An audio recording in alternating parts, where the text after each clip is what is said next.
ചക്കക്കൊമ്പനുള്ളത്.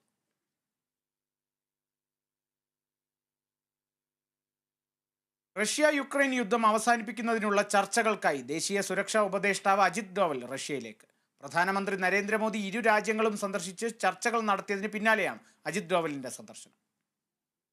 Ukraine Russia യുദ്ധത്തിൽ സമാധാനം പുലരുക എന്നതാണ് ഇന്ത്യയുടെ നിലപാടെന്ന് പ്രധാനമന്ത്രി നരേന്ദ്രമോദി നേരത്തെ തന്നെ വ്യക്തമാക്കിയിരുന്നു. സമാധാന ചർച്ചകൾക്കായാണ് ദേശീയ സുരക്ഷാ ഉപദേഷ്ടാവ് അജിത് ഡോവലിനെ മോസ്കോയിലേക്ക് അയക്കാൻ തീരുമാനമായത്. പ്രധാനമന്ത്രി നരേന്ദ്രമോദി നേരത്തെ തന്നെ ഇരു രാജ്യങ്ങളിലും ഔദ്യോഗിക സന്ദർശനം നടത്തിയിരുന്നു. യുക്രൈൻ സന്ദർശനത്തിനു ശേഷം വ്ളാദിമിർ പുടിനുമായി മോദി ഫോണിൽ ബന്ധപ്പെടുകയും സമാധാന ചർച്ചകളെക്കുറിച്ച് സംസാരിക്കുകയും ചെയ്തെന്നാണ് റിപ്പോർട്ട്. കൂടാതെ രാഷ്ട്രീയ നയതന്ത്ര ചർച്ചകളിലൂടെ യുക്രൈൻ റഷ്യ പ്രശ്നപരിഹാരത്തിനുള്ള ഇന്ത്യയുടെ സന്നദ്ധതയും പ്രധാനമന്ത്രി അറിയിച്ചു.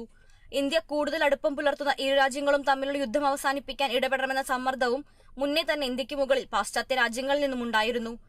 അതേസമയം യുദ്ധം അവസാനിച്ചാൽ ഇരു രാജ്യങ്ങളുമായുള്ള വാണിജ്യ വ്യാപാര ബന്ധങ്ങളിൽ ഉണ്ടാകുന്ന മുന്നേറ്റവും ഇന്ത്യ കണക്കുകൂട്ടുന്നുണ്ട്. National desk, Kerala vision news.